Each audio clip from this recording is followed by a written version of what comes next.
If your salary in South Africa isn't enough and you still want some money left to invest, not just to survive, this video is for you. I'm going to show you exactly how to start freelancing in South Africa as a beginner, get your first clients, and what to do with the extra 3,000 to 5,000 rand so it actually becomes your property pot, not just more bonus and petrol. And the crazy part is start with skills you're already using for free. By the end of this video, you'll know what service to offer, how to get your first freelance client in South Africa, and what to charge to start. And remember, freelancing isn't the destination. It's just your engine to fund your money and property plan. I'm Ekow, ex-investment banker turned legacy builder. I help South Africans use money wisely so they can invest, especially in property. Let's make it simple. Freelancing is just doing specific tasks or projects for people for money without being their full-time employee. You can do it after work, on weekends, or in between shifts and get paid per job instead of once a month. When your salary isn't enough,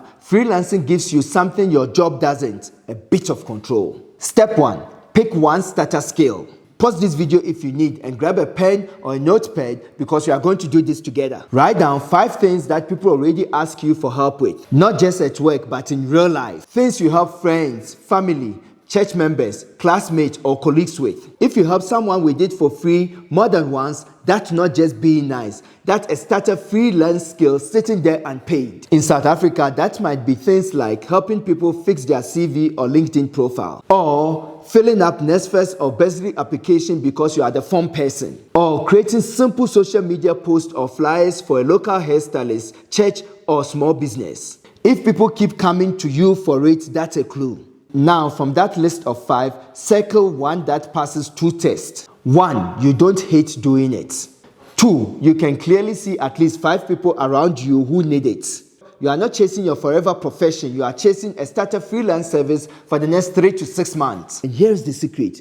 Your first 1 to 3 clients will probably come from people you already know. So it makes sense to start with something they already trust you with. If you are stuck at step 1, like Ekow, I don't really know what freelance skill to start with, pause this video. Open 7 online skills that pay you in dollars in South Africa. Pick one skill, then come back here to set it up as a freelance offer. Step 2, turn your skill into proof. People don't buy skill, they buy proof that your skill can solve their problem. Saying I can write CVs sounds like everyone else. A simple before and after make their brain go, okay, I see it.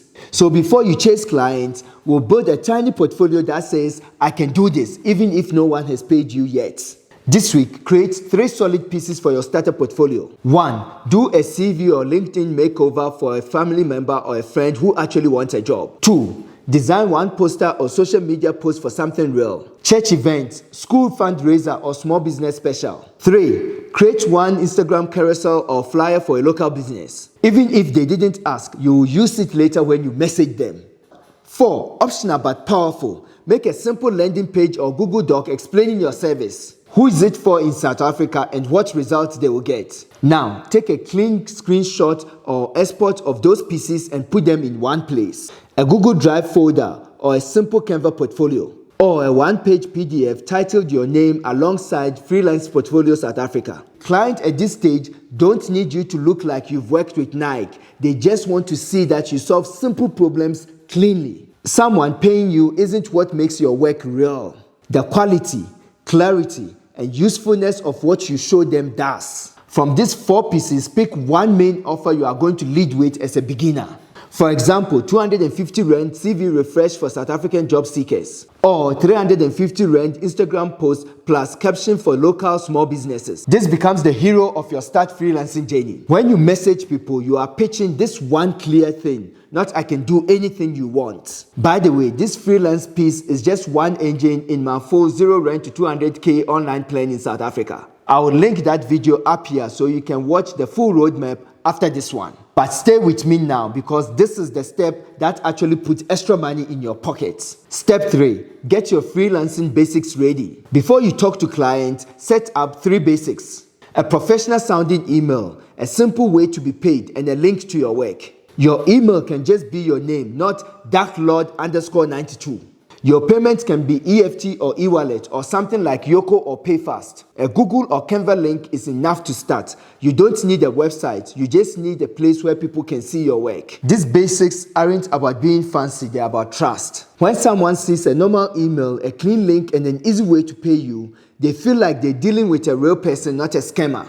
At this stage, making it easy to say yes and easy to pay matters more than showing off. Step 4, finding clients. Now for the big fear. Where do I find clients and what if no one replies? Most beginners post once on WhatsApp, get 2 views and no sales and decide this freelancing thing doesn't work. Starting freelancing is not about one magical post. It's about a small repeatable system where you get a few no's and 1 yes per batch. Your first paying clients are normally not strangers from overseas. They are people already in your circle who trust you. They already know you're a real person. They just haven't seen you treat this as a serious service yet.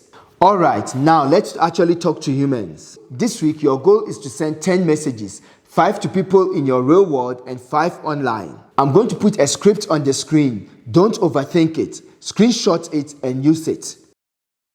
Now for online clients, LinkedIn, Facebook groups, Upwork or even Fiverr. We keep the same structure, just tweak the words. I'll put a script on screen, screenshot it, plug in your details and send it. The key is the last line. You are not begging for a huge contract. You are offering a small, low-risk test.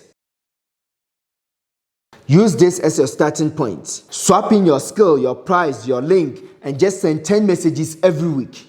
You don't need perfect English, you need action. Freelancing doesn't start because you posted once. It starts because you send messages consistently. Block 30 minutes twice a week just for outreach and follow-ups. No scrolling, no I will check stories. If 10 messages get you 1 client, that's a win.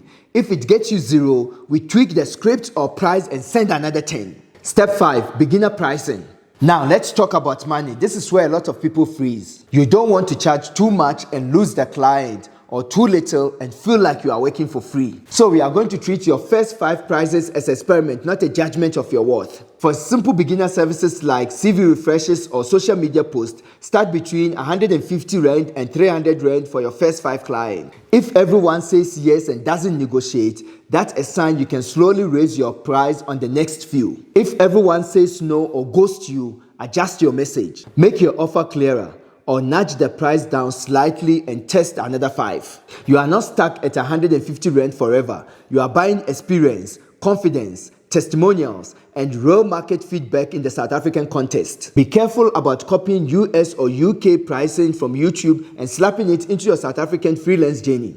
Different currencies, different living costs, you price yourself out before anyone even knows you exist. At the same time, don't punish yourself with 50 Rand jobs that take hours. Start in a fair beginner range and grow as your skill and proof grow. Step 6, delivering the work and handling mistakes. Here's the truth most how to start freelancing videos don't tell you. Clients don't need you to be perfect, they need you to be reliable. Show up when you say you will, communicate early if there's a problem, and fix small issues without making it a dramatic soapy. In South Africa, where services can be questionable, just being consistently reliable puts you ahead of half the competition. I remember sending wrong version of a presentation to a client, old numbers, typo in the heading, just embarrassing. I caught it before they did, stayed up fixing it, then sent a 2 a.m. voice note explaining the mistake and the fixed. They didn't fire me, they trusted me more because they could see that when something goes wrong, I don't disappear, I own it and fix it. When you deliver your work, make it simple. Send a file and add a short summary of what you've done, and ask if they need any small tweaks within a clear limit. For example, here's your updated CV, here's what I changed. And I'm happy to do up to 2 small tweaks if you need adjustments. That shows you are professional, you have boundaries, and you are not afraid of feedback. All of which make clients more likely to come back or refer you. Step 7, repeat, review, and grow. To truly start freelancing, you need a tiny weekly routine, not a once-off burst of energy. Each week, aim to create or improve 1 piece of work. Send 10 outreach messages and deliver any current project on time. That's it. 3 moving parts.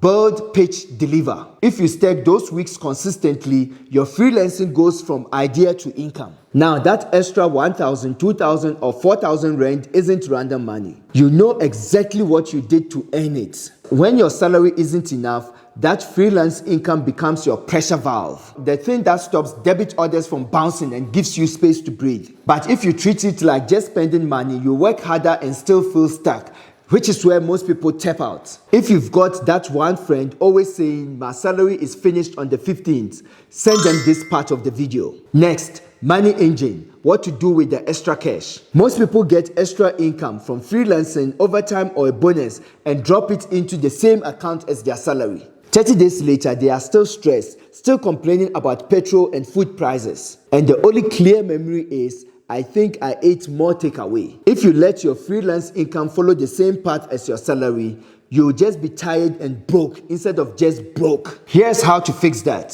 Same day you get paid from a client, have 2 extra accounts ready. One called buffer or emergency, and one called property pot or investment. It can be at your main bank or a low-fee digital bank. The key is that freelance money does not live in your main spending account. Here's the split I want you to start with if your salary isn't enough and freelancing is your engine. 40% of your freelance income goes to killing bad high interest debt. Credit cards, store accounts, personal loans. 30% goes into your buffer or emergency accounts, so one car repair or doctor's visit doesn't blow you up. And the final 30% goes into your property pot, your future deposit and investment fund. Screenshot this 40-30-30 split and send it to your accountability partner. Let's say freelancing brings in 4,000 rand extra this month. 1,600 rand goes into your highest interest debt, not the cute loan, the one that's choking you. 1,200 rand goes into your emergency fund and 1,200 rand goes into your property pot. You don't wait until month end to be disciplined. You move it the same day the money lands, or you set a scheduled transfer to move it even if you are tired or not. That's how you turn freelancing from more grind into an engine that slowly changes your financial position. And if you want help tracking this 40-30-30 from day one, download my free Money Master PDF and income growth calculator so you can track your numbers properly. Don't click now, save it and stay with me. Now, from property pot to first deal. For a lot of my students, a realistic first target for that property pot is somewhere around 30,000 rand to 50,000 rand. That's not I buy a mansion cash money. That I can now play in the entry-level property game money, deposit, fees, partnership capital. Freelancing plus a smart money system is what shrink the distance between I'm stuck and I can start. If you are putting 1,200 rand a month from freelancing into your property pot, in 24 to 36 months, you'll be sitting roughly on 29,000 rand to 43,000 rand before interest or extras. And with tax refunds, bonuses or small lifestyle cuts, I can never invest becomes I'm 1 or 2 years away from my first move. That's what I want you to see. Starting freelancing isn't just about surviving the month. It's about shortening the distance between you and your first real asset. And when that property pot hits the level where you can actually start, whether that's 30K, 40K or 50K, my property investing course is where we turn that into income producing assets. We talk about how to analyze deals, where to find them, how to structure finance, and what traps to avoid as a South African investor. So the path is start freelancing, plug into a money system, and use the pot to step into property when you are ready. If this helped you to see a clear way to start freelancing from where you are, hit like so YouTube knows South African wants real money content, not just hype and scams. Quick recap so this actually sticks. 1. Pick one starter skill. 2. Make a few simple samples and put them in one folder. 3. Set up a clean email, a way to get paid, and a link to your work. 4. Send 10 messages a week every week. 5. Start with beginner pricing and focus on being reliable. And when that money lands, don't freestyle it. Use that 40-30-30 split so freelancing becomes your engine, not more grind. I want to hear from you. It actually helps me to build better videos for South Africans trying to move. Comment below and tell me, what skill are you going to start freelancing with? CVs, design, admin, tutoring, social media, or something else? And if you want a full video breaking down pricing for CV services or social media packages in South Africa, drop CV pricing or social media pricing in the comments so I know what to film next. Hit like and subscribe if you want more videos that connect extra income to real money and property plan, not just side hustle vibes. And if you want to see how freelancing fits into a full 0 rand to 200K online plan in South Africa, Tap the video on the screen where I break down the exact steps from zero to your first 200K. I'm Ekow. This is Money Talks. I make money talk so you don't get played. Be a legacy builder.